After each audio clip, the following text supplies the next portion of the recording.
You're listening to the Golightly Marshall Hour on freedomtalkradio.net.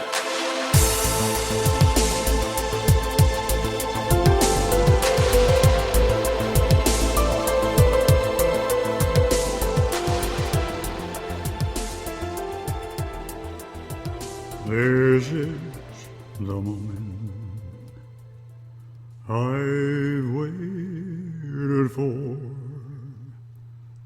I can hear my heart singing. Soon bells will be ringing. This is the moment of sweet love. I will love you longer than forever. Promise me that you will leave me never. Here and now, dear, oh my love I vow, dear. Promise me that you will leave me never. I will love you longer than forever. Now that we are one, clouds won't hide the sun.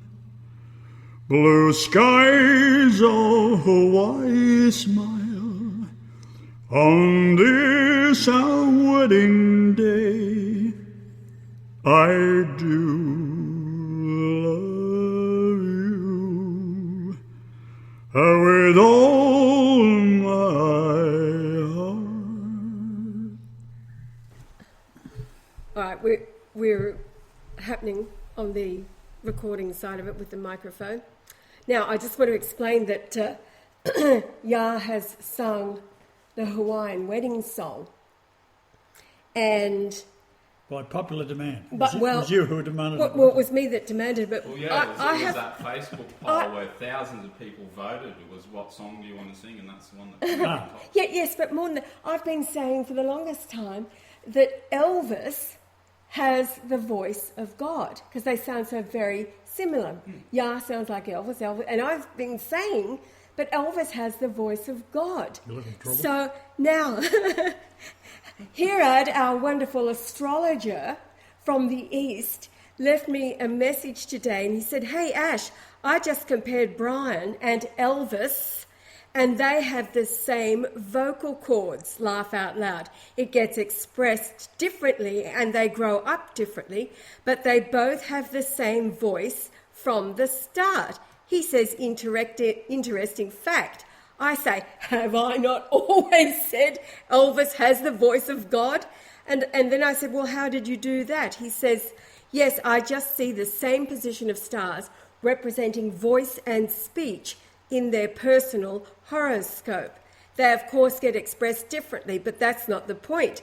And then Herod, who I've weaned him off, heavy metal, junk rock, all that dark stuff. He listened to hip-hop.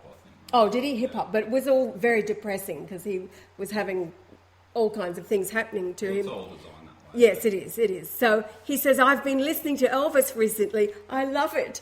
So this is amazing. This is why. And I was up cleaning the bathrooms this afternoon and I thought, this is it. Nobody's expecting a singing Messiah. And yes, totally. But the Essene Revelation talks about a new song. Now, in the trap, the 1611 in the Revelation, everybody's trapped in. The Jews have written in, the Pharisees have talked about the Song of Moses, and they've got everybody panicked. Well, I don't know the Song of Moses. And anyway. Like Moses didn't happen. Moses didn't. But the Essene Revelation, because Jesus is and is an Essene, talks about a new song. So what's the new song? Well, it's anything that Elvis sang, because he was titled the King of Rock, but here we have the Christ who is the rock and the King of Kings. the new So he's songs the rock living in king. the ghetto. So we're going to start each program now with a song. Just a couple of minutes of Each Yah program singing. now? Each program, yes, I've got all those words It's over an there. executive decision. on this Executive. Saturday. I'd like And, it. and, listen, and so people can start singing along with God because Elvis had the voice of God, as I've been saying, and Hirad has proven it. Well, it's confirmed in the stars. That's It's it. confirmed, That's the ultimate absolutely. confirmation. So, Well. Can't totally. be argued with.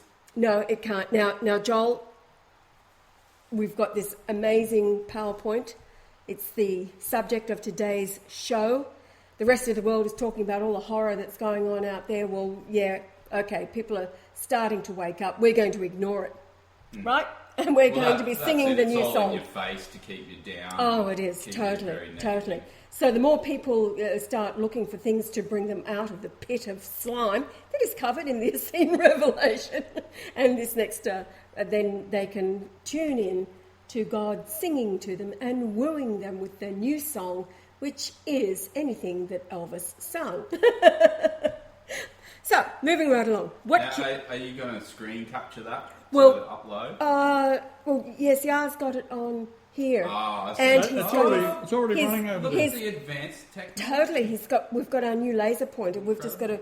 Can you stand over there and make sure it works? Yeah. Because it's got to flip over. So I'll read the first PowerPoint. What killed the dinosaurs, and were there giants on the earth? Genesis 6:4. There were giants in the earth in those days, and also after that, when the sons of God came in unto the daughters of men, and they bare children to them. The same became mighty men which were of old, men of renown.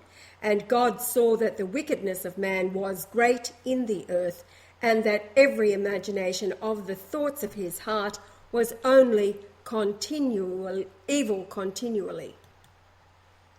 Well, this is good. We've got out of the song. No, it's already played. You've sung. We have recorded it earlier. Yes. Oh, right. Yes, and I just started. Okie-dokie. So they're going to hear So it. this live thing we're doing now that I'm picking up on both cameras here is not going to have a song on it. No, it's not. So we'll have to remedy that. We'll have to Well, you can take I the can audio. splice it at the front. Exactly. See, Joel, Now, yeah. have I was you looking clicked your forward to thing it. yet? Have Not you- yet, no, because she hasn't changed. I have. okay. I have. Look, you haven't Oh, kept yeah. up. Okay. So it's working. I'd like to say, though, before we go too much further, that the people before the flood were very big. And we'll get to some skeletons they found in 1950, I think it was, in Turkey. And they're not really like the West, which is totally dominated by the stupidity of what the Jews are trying to say, that the big people, giants didn't exist. Well, they did. So this is a giant here, the femur they found of a man of about 15 to 16 Okay, feet. that's And about. that place I was talking about in Turkey with the big carvings of like big, they're like Yes. big people. Yeah. Absolutely. Well, that slide's about 40 slides away, so let's work our way through there, okay? Okay, still continuing, quoting, and it repented the Lord that he had made man on the earth, and it grieved him at his heart. And the Lord said, I will destroy man whom I have created from the face of the earth, both man and beast, and the creeping thing, and the fowls of the air, for it repenteth me that I have made them. But Noah found grace in the eyes of the Lord. End quote. Now here we're moving right along to Mars. It's all about Mars. The flood of Noah is all about Mars. So Mars is 4,216 miles wide. 4216 in Greek. This is the Greek James Strong's Concordance. Of the King James Of the Bible. King James Bible. It's The Lucifer Bible. it's the 1830 edition, James Strong's Concordance.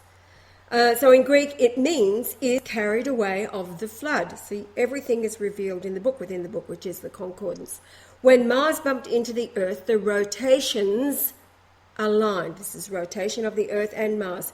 The Earth 24 hours and Mars slightly higher, both rotating in the same direction. Now, Greenland was ejected out of the area of the North when Mars collided. On Greenland, there are 8 mountains over 7,000 feet high, 100 mountains in total. Now, looking at the PowerPoint, we've got this globe showing the direction of the rotation and then the line of direction down through the centre of Greenland, and you can see that it matches the rotation. And here's a graphic of Mars bumping into the north of the Earth and Greenland being splattered out. Now, notice how Greenland is identical to the ejected material from an asteroid impact. This is why we know the direction Mars approached the Earth as it collided. For those of you listening to the radio, this is all at the YouTube site. The PowerPoint is at the YouTube site. There are 100 mountains listed on the internet. The following are 8, each over 7,000 feet. Now, when looking at the graph, this is off the net, but they've got 2 mountains numbered 3, so it's 8 in total, but they're only numbering to 7 because they're repeating 3. They've got the mountain name, the coordinates, the region that it's in, the height in metres, and then the height in feet. The point being is that when you have this type of... you went back one, did you? Yes, I went back to see the... what happens is that you're up near the North Pole here. How was it possible for anything to cause in any remote way, by geologic means, that you'd have 100 mountains in one small nation, which is an island, and it's very close to the North Pole, and yet I've listed here how many? 5 is over 10,000 feet, 7 over 7,000 feet, something like that. Yes, the 5 over 10,000. But when you look at the terrain, it's all as if it's been hit with something of a gigantic force to cause that. There's nowhere else on Earth is there such a rugged landscape as there is in Greenland. Yeah, so you've got 5 over 10,000 feet, Yeah. and then the remaining 3 in this group of 8 is over. Now, you'd think there'd be 7. a message in this, right? Well, there is. If you take the highest mountain, that's 3,700 metres. Well, that's over 12,000 feet. And that number means to look at something with wide open eyes as something remarkable. Here we are, we're moving on to that now. So from the first mountain listed, the distance measured to the North Pole is 2,344 kilometres. Now that number 2344 in Hebrew is from 2342, and sand. The height of the mountain is 3,700 metres. 3,700 is to gaze with wide open eyes as at something remarkable. Now, feet is 12,139 feet, so the number is 1213 from 1212 to make plain by words, declare, show, signify. Now, the 1212 number in the book of Revelation is woe unto the inhabitants of the earth because the devil's coming down unto you. Yes. Right? It's 1212 is half of 2424, which is Jesus in the Greek concordance. Okay, now moving along to the next mountain, the second highest, when measured to the North Pole, is 2,564 kilometres. So 2564 is K Moor from 2560, which is bitumen, as rising to the surface, slime or pit. So we've got sand and bitumen, both as in, those words are found in the Essene Revelation. And this is the next slide. In the Essene book of Revelation, the word slime is used in the same paragraph, quoting, as I stood upon the sand of the sea and saw a beast rise up out of the sea, and from his nostrils wafted foul and loathsome air. And where he rose from the sea, the clear waters turned to slime, and his body was covered with black and steaming stone, and the woman, clothed with the sun, reached out her arms to the beast, and the beast drew near and embraced her. The third highest mountain measures 2,348 kilometres from the pole. The word in Greek is die, a strengthened form of a simpler primary, thano. The word is thnesko, to die. Can you drink from the cup of eternal life while your brothers die of thirst? That's from the Essene Revelation. Now, when adding the 4 highest mountains, they total 44,384 feet, 4438 malkuth, from a rule, concretely a dominion, empire, kingdom, realm, reign, royal.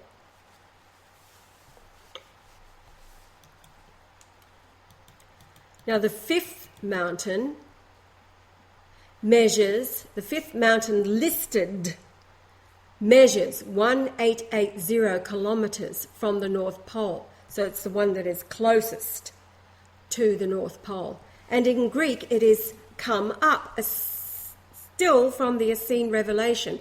And then I looked, and behold, a door was opened in heaven, and a voice which sounded from all sides like a trumpet spoke to me, "Come up here, and I will show you the things which must be hereafter." Now the 7th mountain measures 2323 kilometres from the North Pole, from 2324, which means to wait upon menially, to adore God, or specially to relieve of disease, cure, heal, worship. Quoting from the Essene Revelation, "And the angel cried out, 'Fear God, and give glory to him, for the hour of his judgment has come. And worship him that made heaven and earth, and the sea, and the fountains of waters.'" Now the 2323 number in inches is the distance from sea level to the base of the Great Pyramid.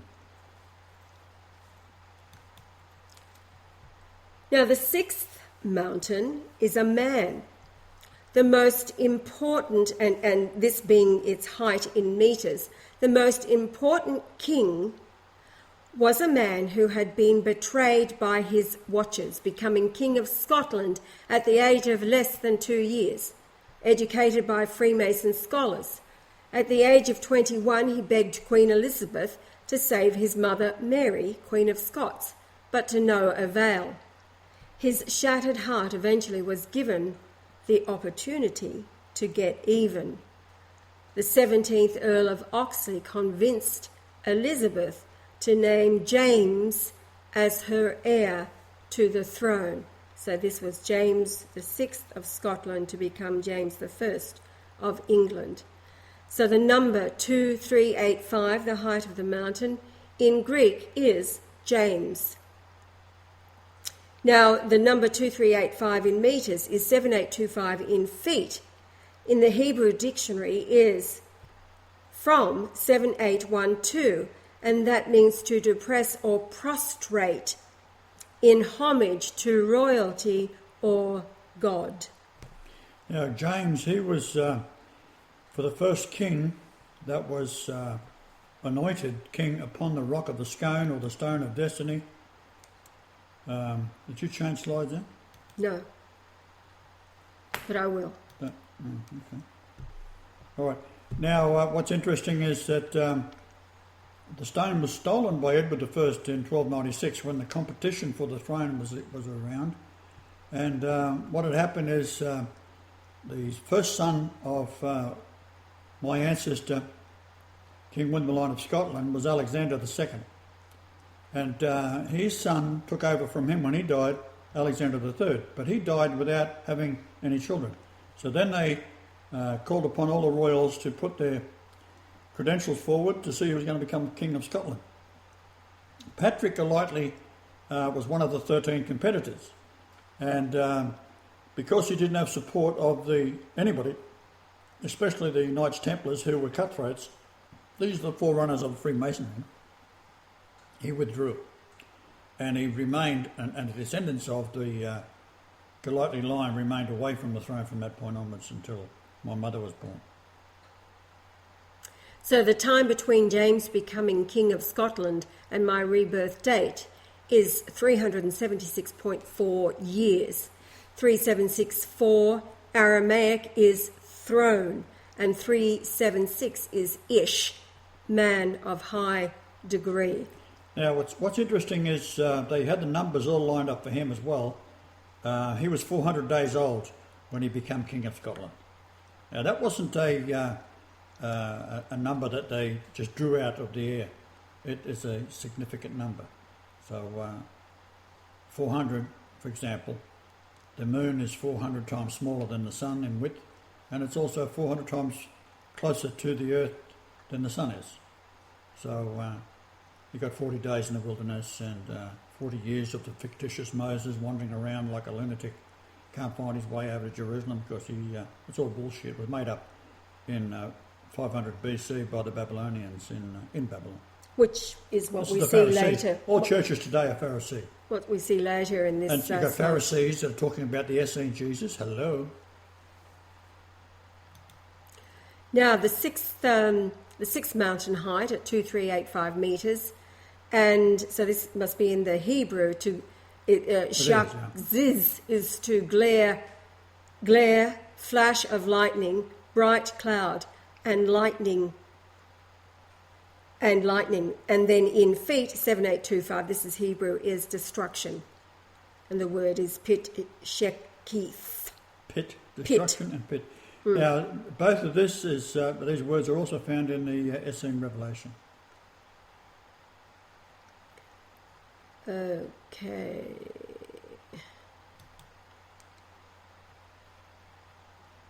So, Brilliant, it is brilliant. Now, I have to ask you scholars out there, why haven't you found this? Because you ain't me. Like, hello. You're all Pharisees, you bloody idiots. So in feet, the first 5 mountains total 54,719. When you subtract the height of Mount Kosciuszko, which is the highest mountain in Australia, at a mere 7,309 feet, it leaves 47,410. So 4741 in Greek is sterizo, to turn resolutely in a certain direction or establish a fix or steadfastly set. Now, this entire PowerPoint is about the collision with Mars and the rotation of the Earth and how gravity is affected, what it's all about. And what happened was, of course, Greenland was ejected out, and then with the impact of Mars, and then it's set in a certain position. Now, it's very important what position it's set in, because as a creator, I don't leave anything to chance. So what we're going to see shortly is quite remarkable. Although this is remarkable, We'll gaze upon what we're going to see remarkable. is going to be even more remarkable than that. So, and this is what the Mars impact did. It slowed the inner mantle. So this is the inner mantle of the Earth as it's rotating fairly fast. Mars collides and it slows that rotation. So then increasing the Earth gravity. Okay, now let me explain that. If you take something like a piece of steel and you have a magnetic field and the north is facing it, it'll pull it towards it. But then if you turn it around and have the south, if it was another magnet, it'll push it away. So when you rotate the magnet very fast and there's another north-south magnet, which is called the surface of the Earth, it's going to pull it and push it, pull it and push it. So the faster it spins on the inside of the Earth itself, then the less gravity. It's only when it stops spinning that the gravitational field increases, and the molecular attraction of all atoms that were once being repelled and pulled at the same time is now going to be a greater Attraction. gravity. Yeah. Now, you ducked up, and where are you at? There All we right, go. I'm with you. Okay. Now, on the screen we're seeing that the white line is through Greenwich 0 line to the North Pole. So this is this is where time is set through Greenwich Mean Time. So it's that line through to the North Pole where Mars bumped into the Earth. And on the screen is the pyramid, which was built before the flood. And for those listening to the radio, the face angle of the pyramid, when you draw a line up to where the line goes through Greenwich, it's perfection. In other words, the Greenwich, the line through the longest points of Earth or land mass of Greenland, you draw a line from the longest point south and the longest point north. Okay? And then when you run a line up through Greenwich, north-south, the line through Greenland is off on an angle. So the whole area of that island continent is off on an angle. And that angle is the same as the face angle of the Great Pyramid, which is 51 degrees, 51 minutes, 14.3 seconds, which is the pi angle, which is how you determine the distance around the Earth. Now, I had other information in here, but I didn't think it was suitable for a radio broadcast, and that was the how to work out the volume of the spheres, and I did all those comparisons because originally the Earth was 25,000 miles around. So when the Mars bumped into it, it punched out the volume of the Moon out through Antarctica. What I didn't also put in there, which I'll do in another upload, is the average height of all the mountains, which we did the same thing as done here with Greenland, of Antarctica. And it does the same thing. So the impact blast and a blast of the Moon out through Antarctica forms a ring of mountains in Antarctica where this debris of the Moon's inner core, which came from the Earth itself, and it blasted out into the space. Now, you'll also find that the size of the Moon is equal to the iron lump that's in the centre of the Earth itself. Now, on this diagram, the highest of the 100 mountains on Greenland are down on the southeast coast of Greenland. So, what we're saying there for the listening audience is that when this Greenland was bumped out, along the most southerly side, the longest southerly side towards facing England, all these mountains have been pushed up right on the coast. So, you could be sailing along on a boat and you can see the highest mountains from the boat. Right? So if you're sailing out from England, straight up, you would see the highest mountains from the boat.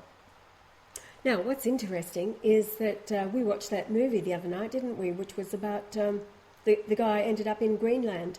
Yeah, I don't want to talk about it. That was the worst movie I've ever seen. Oh, okay. So don't go there. Moving right along, number 17.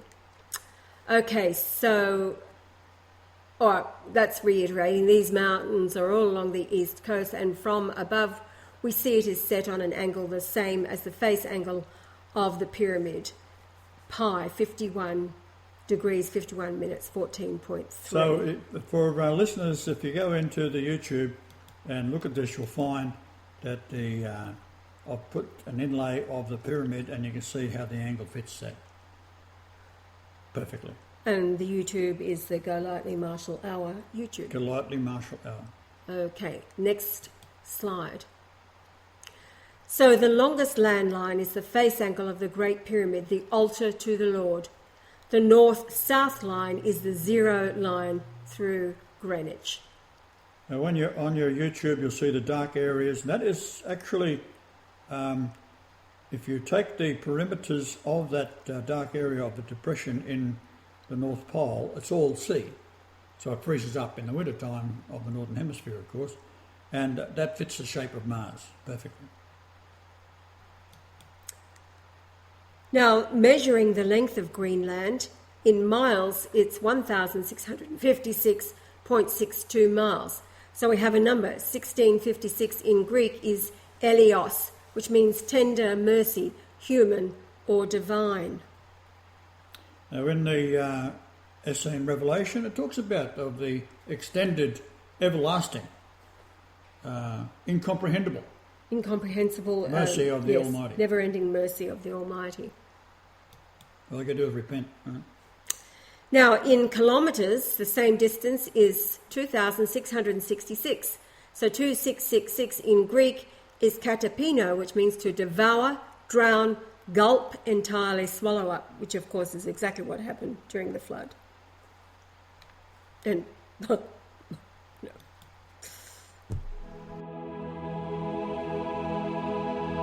The Golightly Marshall Hour on freedomtalkradio.net. Now, of the 7 highest mountains, 6 are on the southeast coast to the most southern point. This tells us the direction is confirmed, the impact pushing the Earth away from the point of collision.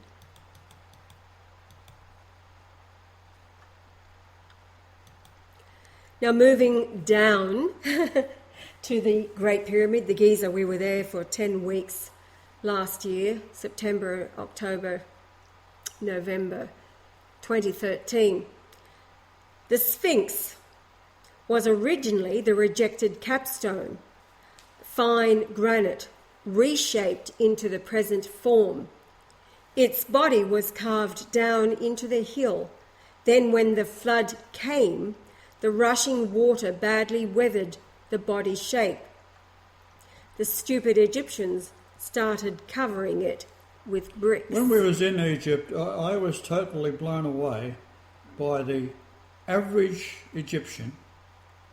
They're so stupid. They completely blew me away. They constantly go on about Allah. They, although Jesus and Mary is mentioned in the Quran, but Jesus didn't die on a cross, did he? And Jesus wasn't this, and Jesus wasn't that. It is fantastic that these people are that stupid. They really are. I don't ever want to talk to one again. And don't ever mention the Quran to me. What a load of crap that is. Unbelievable.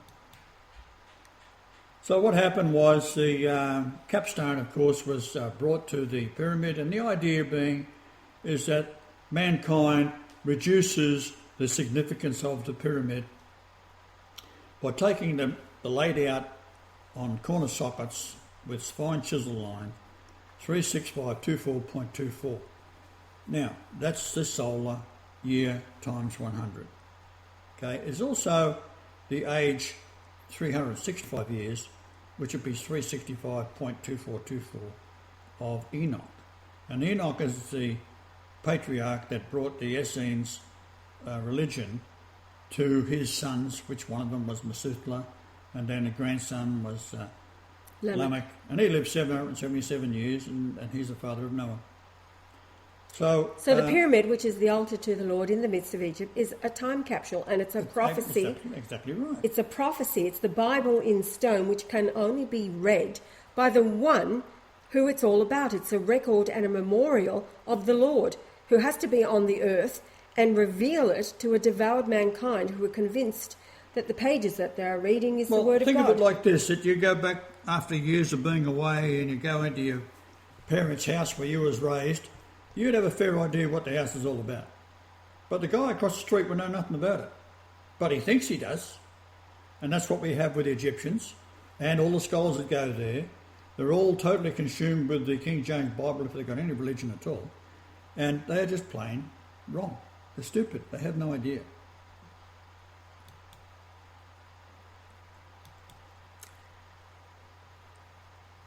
So the land mass there is all crappy clay and sandstone, and the Sphinx head is a magnificent piece of granite, weighed about 1,722 tonnes, to give you some idea.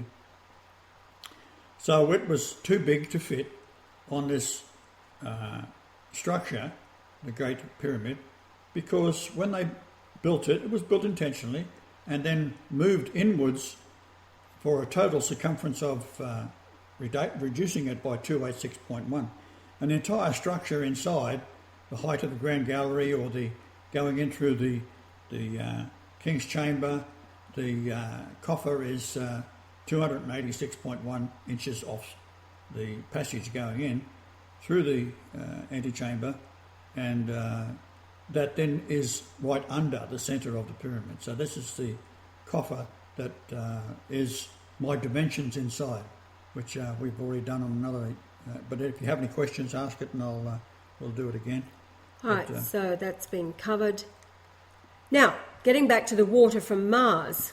So the flood was the water from Mars being dumped upon the earth, and it flowed over North America, creating the Great Lakes, cutting through the Grand Canyon as the mountains and landmass were pushed up thousands of feet. And we see halfway along the Colorado River, the canyon is over 5,000 feet deep.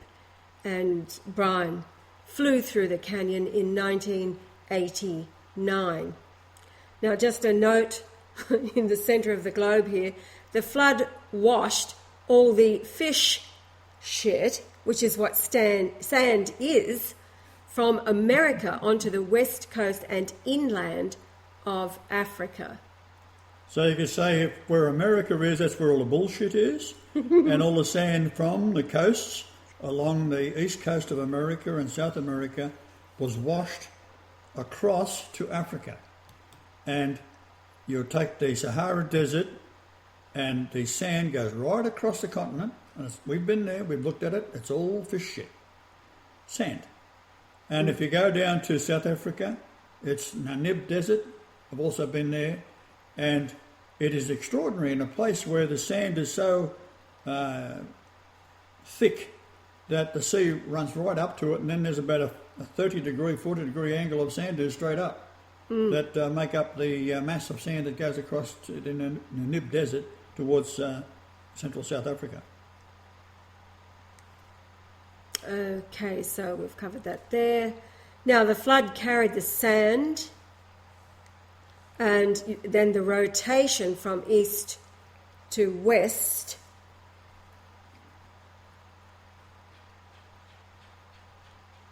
Yeah, just looking at a diagram again. So what it's showing here is that the rotation of the Earth is moving towards the sand that's been washed off the east coast of America, and the south is also the South America. All the sand has been washed away, and it's been deposited onto the Namib Desert and also across the main area of Africa. That's the north part, right up to the Mediterranean. So if you're listening on a radio, you really have to go into the YouTubes and look at this. There's the Namib again. Now, tell me when you're going to move, because I'm trying to keep up on the other camera. All right, we're up to Australia now. That's it. So now, Australia is semi-arid soil. A little water and life bursts forth. No sand means Mars had impacted the North Pole, washing all its water into the Atlantic. And I asked, what time? What time was this? So Brian says, in the afternoon, around tea time in Australia. Now, the Great Australian Bight is straight up 300 feet out of the ocean. This means the south coast was lifted up out of the sea as impact occurred. Now, also, we drove across taking the cure for the fake flu. Swine flu. H1N1 flu to the Aboriginals in Central Australia. And, of course, we ran into the CIA, ASIO, Australian representatives, and we just pulled them apart because they were making things up as they went along. And point being, however, irregardless of that, we was driving across a desert and we stopped for some reason or other. And then in the distance, sometime later, a car comes towards us, pulls up, you all right? Yeah. Then turns around and goes back. So how would they aware where we was unless they was bucking the car and bucking our phones and everything else? So there's a very famous politician here who said in the Parliament the other day that he believed his phone and emails was bugged. Well, the Prime Minister is a complete and utter moron, a Jesuit. And he said, and he went on about the impossibility of that being the case. They wouldn't do that. They've got to abide by the law, right? Like, hello? They're dealing with Christ here. You think they're going to worry about the law? Now, what I was saying was the area that we drove through, it is so fertile that when it rains there, the desert, which they say semi-arid, it bursts into life because all the seed is already there. It's not a desert like the sandy deserts of Saudi Arabia and Egypt and all these places. This is very fertile land. And I would say very, very shortly we're going to have to get the Japanese down here because there's going to be nowhere else to live. And can you imagine what a country like Japan would make out of Australia? Right? And these are beautiful people, and they're being sacrificed. They've already been hit with Nagasaki and Hiroshima, and now they've hit with this other thing that was caused by the US. They've done, and the Mossad. These are the bastards behind it all. And of course, the only salvation for these people is to get them on planes and boats and fly 140 million Japanese down to Australia. No problem. Australia can support them easy. Okay, so here we go, moving right along to 1965. I had a small biplane, and as I flew along the south coast of the state of South Australia, I was on my way to a job in Dampier, Western Australia. This is where the world's largest iron ore deposit is found. As I flew along the Great Australian Bight, I marvelled at the sheer cliffs. The continent appeared to be like a gigantic plate, tilted by forces pushing up from below. Soaring cliffs are also found around the coast of New South Wales near Sydney. South of Sydney, the land mass abruptly raise up 1,000 feet to abruptly level off, then gently slope inland. I concluded the Earth had been struck by a vast impact in the North Pole, which later I was able to confirm with computer software. Naturally, no scientists were suggesting this could be so, as all universities are puppets of Zionism. Here's a lovely picture of its official length is 1,160 kilometres long. I would suggest the length is 1,162.6 kilometres to align with the width of the Great Pyramid's antechamber and the Christ's genetic numbers.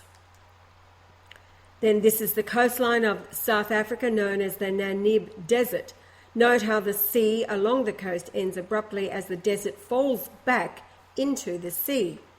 Like the west coast of Africa to the north, the entire continent to the area of the Red Sea is all desert sand. We know all this sand is sea sand because when we look at it under the microscope, it is entirely chewed up pieces of shell and coral. This is what sand is. It is fish. Sand is fish shit. The fish eat the coral, and shellfish digest any protein therein, then excrete the waste as sand. If you look at how these fish chew on the coral, they've got this sort of a beak like a bird. And they chew it all up, and they're like a vacuum cleaner. They don't spit it out; it just goes straight through them. It's quite extraordinary to see it. They're like a vacuum cleaner. Yeah, and sand under the microscope is glorious, tiny little shells. Oh yeah, tiny bits of shell and bits of. See, with the tiny pieces of coral that's in them, these are polyps, and of course they just chew it all off, and they're eating the polyp. They ground it all up with these jaws, these super heavy jaws they've got. And then the flesh, if you like, of the little tiny thing inside it becomes what they eat.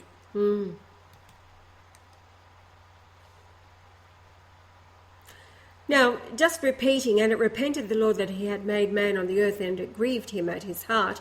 And the Lord said, I will destroy man whom I have created from the face of the earth, both man and beast, and the creeping thing, and the fowls of the air, for it repenteth me that I have made them. But Noah found grace in the eyes of the Lord. Now the dinosaurs existed at the same time up until the flood. Bones have been discovered of huge men and huge animals, some so large they had a small brain in their tail because the head was over 130 feet away from the tail, and the signal from the brain was very slow in moving the tail and legs for walking. Generally speaking, the brain in a human being, when you send a signal down to your legs or something like that, or you feel pain or move or something, it's 300 miles an hour. That's about it. So you can imagine something that is 40 or 50 times larger in length than a human being, then it's going to be very, very slow.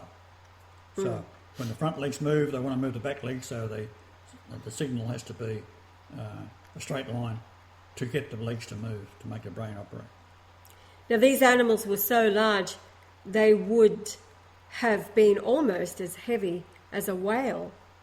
Well, some were heavier than Oh, one. yeah, that's what yeah. Now, how is it possible that an animal weighing 100 tons plus yet walked on all fours, eating the leaves off trees 50 feet above the ground? Trees have been found in an upright position, passing through several layers of sediment. Scientists declare to be millions of years apart. These layers are huge, often several hundreds of feet high. Now, today the largest animal is the blue whale, around 100 feet long and 100 tons or plus.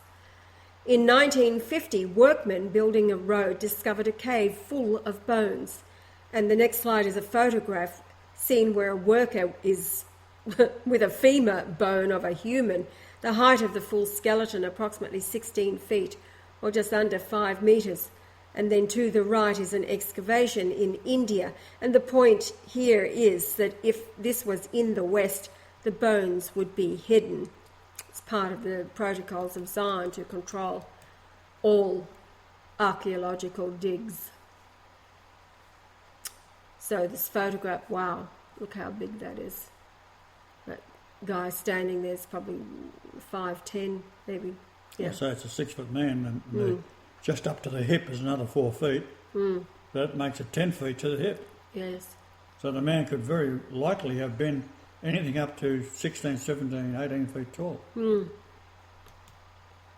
Now, quoting from It's the Bible. the Bible again, for only Og, king of Bashan, remained of the remnant of giants. Behold, his bedstead was a bedstead of iron. Is it not in Rabbath of the children of Ammon? 9 cubits was the length thereof, and 4 cubits the breadth of it. That's the length of my arm. There, from that point to that point is a cubit. After the cubit of a man. From your elbow to the tip of your fingers, All right. about 21 inches. Okay, so approximately 15 feet by 6.5 feet. That was Goliath. No, we're going to read about Goliath now from 2 Samuel 21:20. I'd like to pose a question before we go to Goliath. David, D-A-V-I-D in English gematria, if you multiply the letters together, so that's a D times A, so that's 4 times 1, so it's 4. Then you got V, 21, then you got I, 9, and you got D, 4 again. You multiply those all together, it gives you 3168. Now, he selected 5 river stones and put it in his sheepskin pouch. Why, question for you, why did he have 5 river stones when he's going out to meet Goliath? Anyone know? Be honest. He had 4 brothers. So, he used 1 for Goliath and the other 4 for his brothers. He was a pretty good shot. That's the idea of it. Here it is. And there was again a battle in Gob with the Philistines, where Elhanan, the son of Jerogim, a Bethlehemite, slew the brother of Goliath, the Gittite, the staff of whose spear was like a weaver's beam. And there was yet a battle in Gath, where was a man of great stature that had on every hand 6 fingers, and on every foot 6 toes, 24 in number, and he also was born to the giant. Why 6 fingers on each hand and 6 toes on each foot? Babylonian numbering system. They can't help themselves. They have to put it in there because their numbering system only goes up to 6. So if you're counting 6,000, and then you want to go another number, you want to add some more numbers to it, 6,000 as high as you go. So then you go another up to 600. Then you go again, right, up to 60. Then you go again up to 6. That's as high as the numbers go in the Babylonian numbering system. How many lords are there in the King James Bible? 6,666. And this is where King James and William Shakespeare, who was Edward de Vere, was getting even with these bastards that killed James's mother. And also William Shakespeare had to use, or Edward de Vere, the 17th Earl of Oxley, had to use a pen name because if he didn't, the Puritans would basically persecute you. You wasn't allowed to dance or smile or... Sing. Hello. Everybody. Okay. So the Babylonian number system, the number 6 is the fingers of the hand. So counting, they would have the number 6 represented by the right hand and 6 on the left hand and so on. So Solomon, now moving right along here to Solomon. I think you're moving faster than I am on the camera over there. Is that the same as the one you got on screen now? Looks like it. Well, I had to catch up. Did you? So is that saying on the camera, let's get this right here, is that saying the same as that? So Solomon received 666 talents? That's a Babylonian number again. Gosh almighty. Wait on, let me click forward. You click to the next one, and if it's got red, okay, then we're on the same page. Go back. Go back one? Go back one. That's it. Okay. So Solomon received 666 talents of gold per annum from his Moabite and Ammonite wives, descended from the incestuous daughters of Lot as they fled Sodom. Apparently, the story states they got him drunk and while he slept had sex with him. Hello, incest. Solomon's temple was built with the help of demons he could summon to aid him. The money from his wives paid for the workers supplying materials, etc. Once we see the connection to Sodom, rather Solomon that should be, who is Sodom, and his wives, practices from Sodom genetically. So, yeah, we're talking, once we see the connection to Solomon and his wives, the practices from Sodom now, and their connection genetically. Part about America and the United States and Australia to a lesser extent, you take America, it is descended from the 10 tribes of Europe, which are the 10 tribes that was dispersed by the Assyrians, which is what is causing the battle against Syria today. Yes. They are trying to destroy Syria because it was the Assyrian king, same area, that was responsible for defeating the 10 tribes of the north in 722 BC, and he didn't kill them, he sent them packing. So for many, many years the idea was that no, they couldn't have gone there, blah, blah, blah, too far away.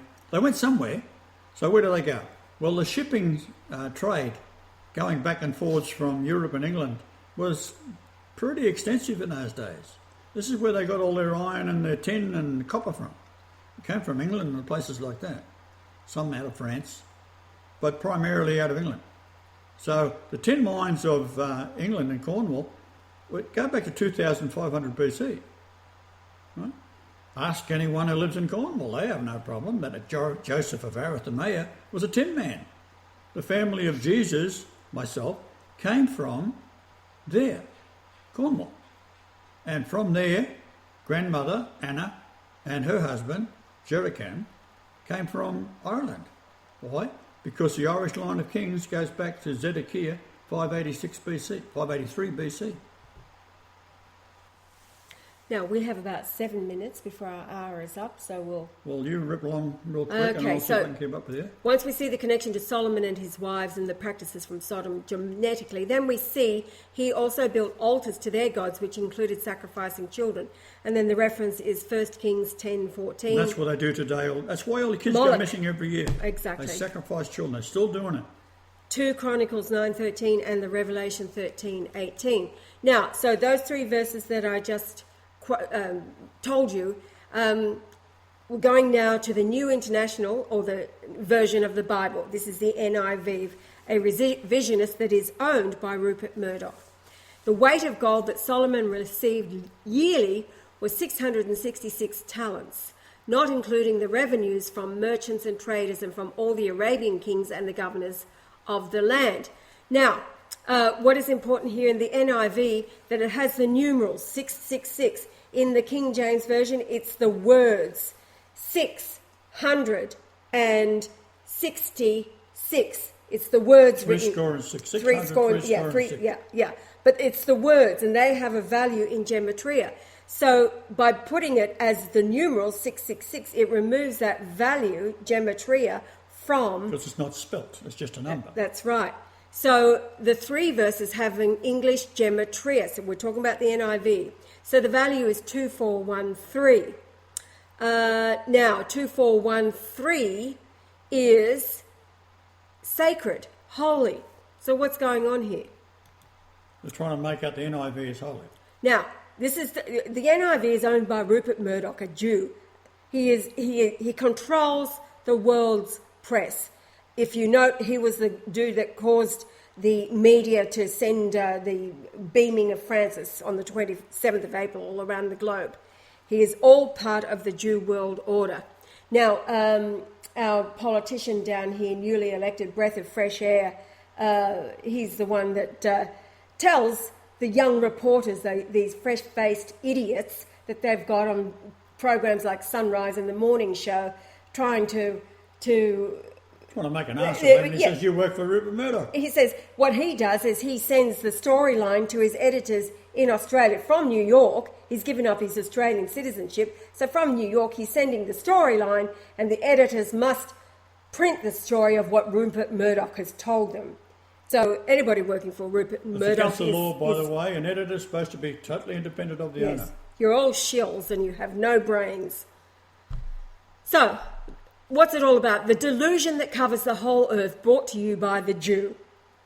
The Babylonian Pharisee priesthood, still in control of the temple. The temple today is the earth. And it is they that have made out Solomon to be holy when the opposite is true. They have done this because they know how to use gematria and the Babylonian numbering system, and have built into their script lies to keep you ensnared within the pages of a book that is satanic, and we are talking about the Bible. By changing the words from the original King James Version, this is the 1611, to numbers, they are then not counted within the gematria, and so the trap, because the original 1611 KJV is the gallows that they are hung upon as the Christ reveals and exposes them. So the words of the book that everybody is following along saying this is going to happen, that is going to happen, that is not what is holy. What is holy about the King James 1611 Bible are the numbers of the chapters, the verses, and the gematria of the words. It's the book within the book, and the James Strong's Concordance of 1830 that exposes the code that only the Christ can reveal to a devout mankind is the book that Daniel saw within the book that cannot be opened until the time of the end, when the Christ is back, whose right it is to rule and reign, who is the key to the house of David, the King of Kings and Lord of Lords, and he has to reveal it all to you because he is the one with the tools. In this age of technology, computers, computer software, programs, and then finally the internet, so that his voice was heard. Well, I've decided that we can... This will be show number 9. Wait on, I'm seeing how long. No, we've got to finish right now. Well, keep going because I'm recording on the other computers here. Well, we'll start it again. This can stop. We'll start it again and we'll keep going, but this will be from tomorrow's show. The day after, show number 9. We're running out of time. Ain't it grand? All right.